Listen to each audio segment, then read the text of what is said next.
दोस्तों, क्या आपके खेतों में आपको प्रोडक्शन कम मिल रहा है या फिर आप जो भी फसल की बुआई करते हैं उसके पत्ते हैं वो पीले पड़ने लग जाते हैं, पूरी फसल ही पीली पड़ने लग जाती हैं। बहुत सारे न्यूट्रिशन की कमी होती है। कभी आप एनपीके चला रहे हैं, कभी डीएपी दे रहे हैं फसल में, कभी यूरिया दे रहे हैं, फिर भी आपको प्रोडक्शन बहुत कम मिलता है। तो मैं एक इसका बहुत ही शानदार उपाय लेकर के आई हूँ, और उपाय नहीं, मैं आपको लाइव दिखाने वाली हूँ हमारे खेत में और विजिट भी कराने वाली हूँ। तो नमस्कार दोस्तों, मैं हूँ अनीता सिंह। आप देख रहे हैं आपका अपना YouTube channel Indian organic journey. दोस्तों, वीडियो शुरू होने से पहले प्लीज़ सब्सक्राइब जरूर कर लीजिए इस चैनल को, ताकि हमारे लेटेस्ट अपडेट आप तक फटाफट पहुँचते रहें बिना किसी रुकावट के। तो आइए दोस्तों, आज कुछ नया सीख लेते हैं। तो ये दोस्तों, आप जो मेरे पीछे देख रहे हैं ये फसल है दोस्तों ढेचा की। हमने मिक्स करके बुआई की है। इसमें ढेचा भी है, गंवार भी है और तिल भी है। बहुत अच्छी ग्रोथ पे है। कोई पानी नहीं दिया है अभी तक, हमने कोई किसी भी तरीके का खाद वगैरह नहीं डाला है। अब जानेंगे दोस्तों कि ये है हरी खाद। हरी खाद पे हम लोग डिटेल से डिस्कस करने वाले हैं आज। हरी खाद क्या होती है, इसके क्या क्या बेनिफिट्स होते हैं, कौन सी फसलों से हम लोग हरी खाद बनाए जिससे कि ज़्यादा से ज़्यादा न्यूट्रिशन वैल्यू हमारी सॉइल में बने, सॉइल की ज़्यादा से ज़्यादा न्यूट्रिशन वैल्यू बढ़े। इसके लिए सबसे जो अच्छा होता है वो होता है ढेंचा। उसके बाद में आप लोग सन, लोबिया, गवार, मूंग, उड़द, तिल, ये सब फसलें बुआई कर सकते हैं।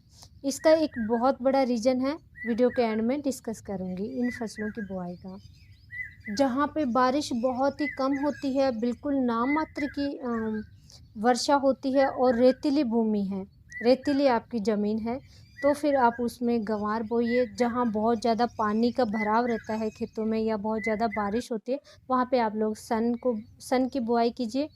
और जहाँ वर्षा कम होती है तो वहाँ पे आप लोग ढेंचा बो सकते हैं। और सबसे इम्पोर्टेंट ये है कि ऐसा कोई पर्टिकुलर रूल नहीं है। आप देख लीजिए कि आपको आपके एरिया में दलहनी फसलों में से कौन सी फसल अच्छी होती है, वही आप बुआई कर सकते हैं। मात्रा इसकी बुआई के समय कितनी लेंगे, 20 किलो प्रति एकड़ के हिसाब से हम लोग कम से कम बुआई करनी है। इस हरी खाद के लिए समय है सबसे अच्छा अप्रैल से जून, जुलाई, अगस्त, सितंबर तक आप लोग बुआई कर सकते हैं। इसलिए मैंने आज ये वीडियो बना रही हूँ यहाँ पे खेत में आकर के, ताकि आप लोगों से अभी भी टाइम है ये बता सकूँ। और अगर आपके खेत खाली हैं तो आप लोग ढेंचा ज़रूर बो दीजिए, क्योंकि आने वाले 2-3 सालों में आप बिल्कुल जहर मुक्त खेती कर पाएंगे। इस हरी खाद का बेनिफिट क्या होता है, ये दलहनी फसलें हम लोग बोते हैं, इनमें दोस्तों कुछ डाउट्स भी हैं, वो हम लोग वीडियो के एंड में डिस्कस करेंगे क्या क्या डाउट्स हैं। लोगों को हमारे पास कमेंट्स भी आते हैं, वैसे भी नॉर्मली पूछते रहते हैं, तो वीडियो के एंड में डिस्कस करेंगे जो भी डाउट्स वगैरह हैं। हम पहले जानते हैं कि इसके क्या क्या बेनिफिट्स होते हैं, फ़ायदे क्या क्या होते हैं। फ़ायदे नहीं जानोगे तो आप लोग कभी भी हरी खाद अपने खेतों में नहीं बनाओगे। लेकिन अगर मैं गारंटी लेती हूँ, इसके पूरे फ़ायदे अगर आपने सुन लिए डिटेल से, तो आप लोग अभी हरी खाद बनाने के लिए फसलों की बुआई करने वाले हैं। तो वीडियो के एंड तक जरूर बने रहिए। फर्स्ट जो सबसे अच्छा और सबसे मेन इसका जो फ़ायदा हम लोग देखते हैं वो है नाइट्रोजन की पूर्ति हमारे खेतों में।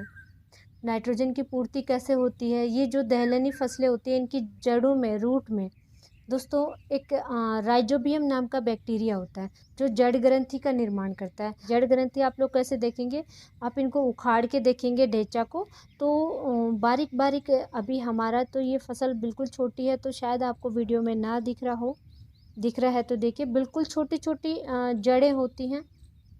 ना दिखे, ढेंचा थोड़ा बड़ा हो जाएगा तब आपसे मैं फिर डिस्कस करूँगी, दोबारा दिखाऊंगी आपको।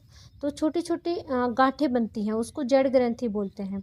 वो जड़ ग्रंथियों में नाइट्रोजन होता है, बहुत ज़्यादा नाइट्रोजन का निर्माण करती हैं ये बैक्टीरिया इनमें, इन फसलों में।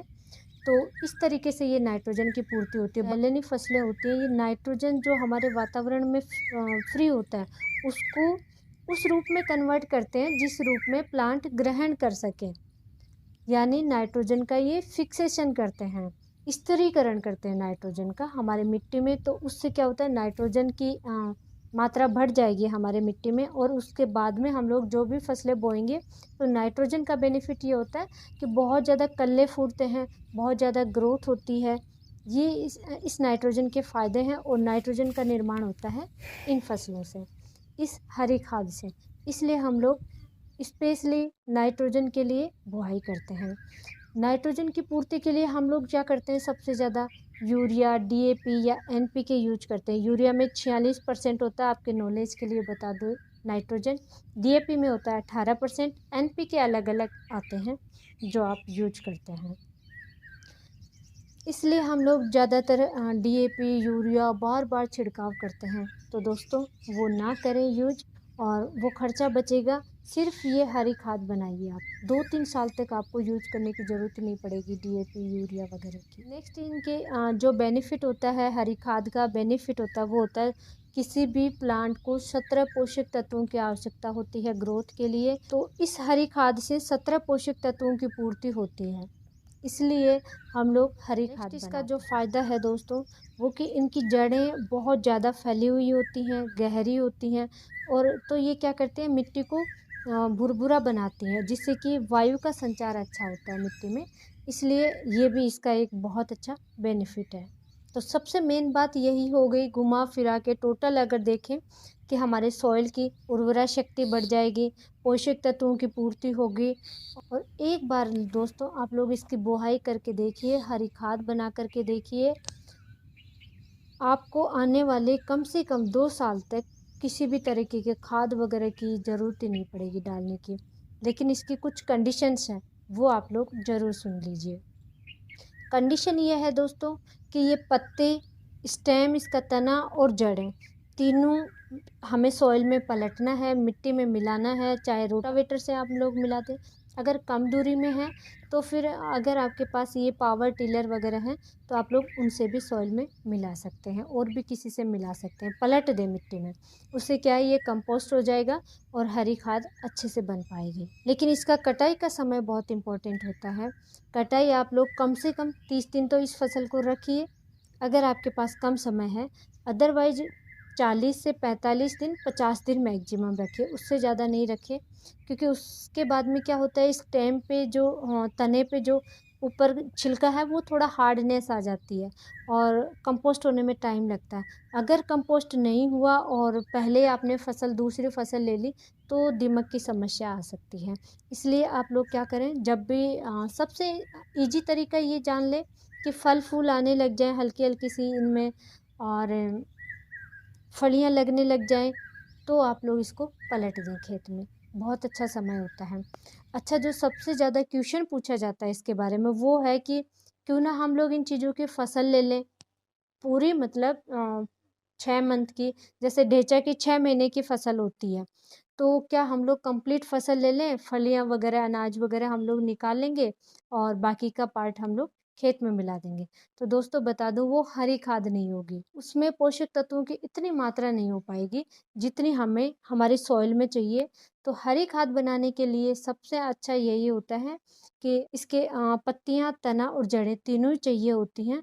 तो आप लोग 30 दिन से कम से कम 30 दिन, बाकी आप लोग 50 दिन तक कभी भी इसको खेत में, अपने खेत में पलट दें।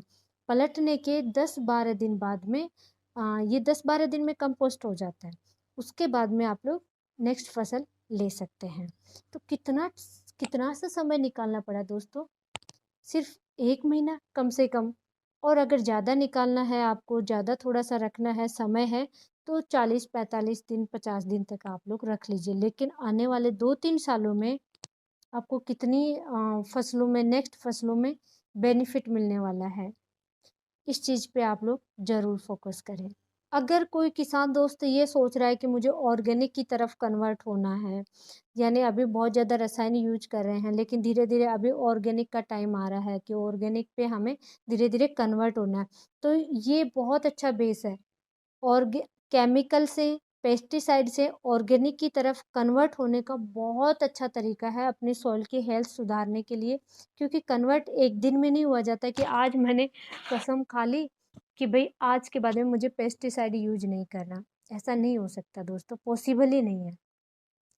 इसके लिए सबसे अच्छा यही होता है कि आप लोग अपने खेत में बार बार हरी खाद बनाइए। 2 साल में, 3 साल में, 3 साल में एक बार ज़रूर हरी खाद बनाइए। इसी खेत में नहीं दोस्तों, हमने अभी डेचा, गवार और तिल और भी 2-4 चीज़ें हमने मिला कर के और हरी खाद के लिए बुआई की है इन खेतों में। तो अभी भी समय है, आप लोग अगस्त में बुआई कर दें।